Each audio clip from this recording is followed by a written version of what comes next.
일각에서는 이런 얘기가 나오고 있습니다. 그러니까 이 연락사무소 폭파 이후에 완전히 두절됐던 남북 관계에서 무언가 좀 화해 무드, 조금 풀리는 분위기가 조성되는 이벤트가 있지 않을까라는 기대감, 이런 상황을 기대하면서 눈치를 보게 되는 거 아니냐, 이런 지적도 있거든요. 이 얘기는 어떨까요? 자, 민주당 대선 주자 이낙연 전 대표, 그리고요, 문 대통령의 복심이라고 불리는 윤건영 의원도요, 내년 2월 베이징 올림픽 때, 동계올림픽, 베이징 동계올림픽에서 남북 정상회담이 열릴 가능성 자체를 언급했거든요. 네. 자, 그러니까 대선을 앞두고 또 이런 이벤트들이 벌어지거나 또는 또 내년 2월에 동계올림픽에서 정상회담이 이루어진다든가 이런 것들을 염두하고 지금 조심스럽게 너무 몸을 낮추는 거 아니냐, 이런 지적이거든요. 사실 지금 남북한이 서로 정상회담을 할 가능성이 상당히 갈수록 높아지는 시기예요. 왜 그러냐면 북한 먼저 입장을 한번 보면요. 북한이 지금 작년에 식량난이 상당히 심했습니다. 지금 전문가들에 의하면 북한의 식량난이 올해 모자라는 식량 86만 톤 정도 돼요. 전체 한 2개월치 분량 정도 됩니다.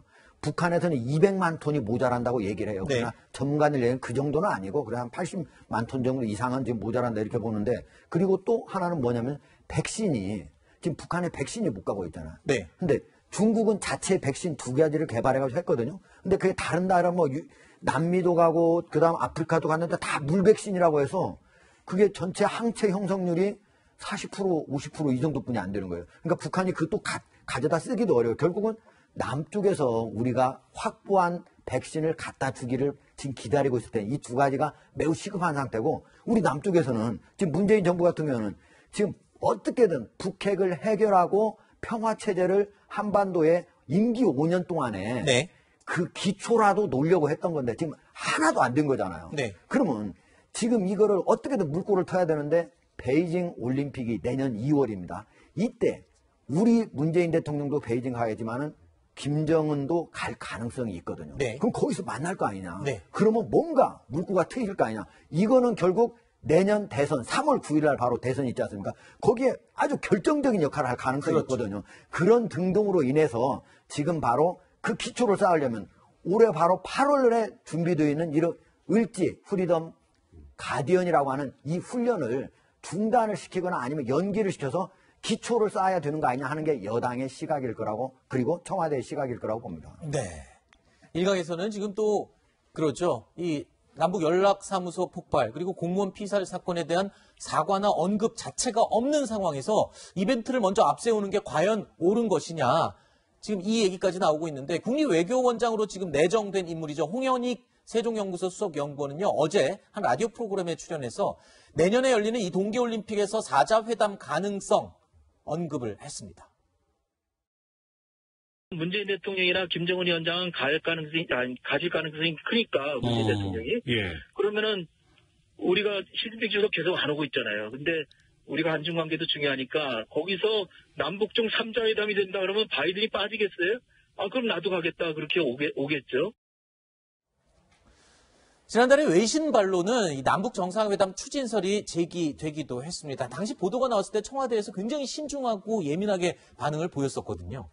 저는 이번에 벌어지는 현상에 대해서 2가지 측면에서 볼 필요가 있다고 생각이 네. 들어요. 그러니까 남북 간의 화해와 협력 부분은 그건 통일 문제라든가 정치적인 논쟁보다도 그걸 정치적으로 공방하다 보면 끝이 없죠. 네. 그리고 과거의 분단 이후의 역사 속에서 나온 문제니까. 그거를 그러면 국민의 생명과 평화를 어떻게 지킬 것이냐라는 문제, 안전하게 지키는 문제.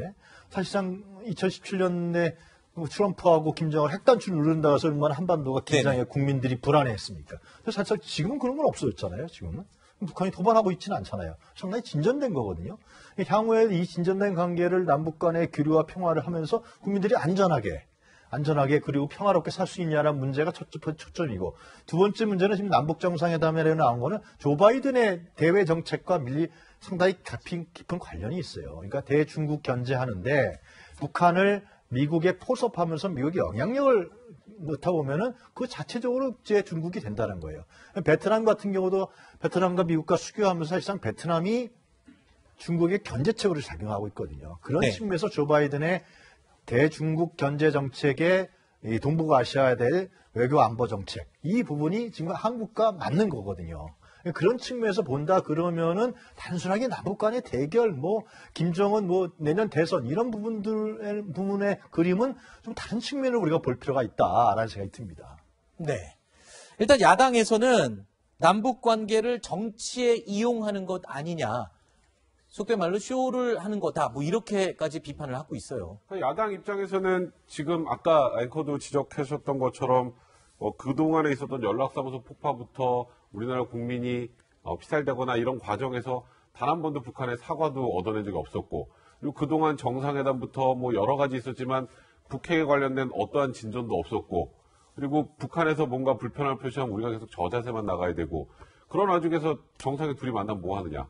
결국 이거는 내년 대선을 위한 보여주기 쇼 아니냐. 이제 그런 면에서 실질적으로 얻는 거 없이 보여주기만 하는 건 옳지 못하다는 취지의 비판은 충분히 야당 입장에서 할 수 있는 상황인 것 같습니다. 네.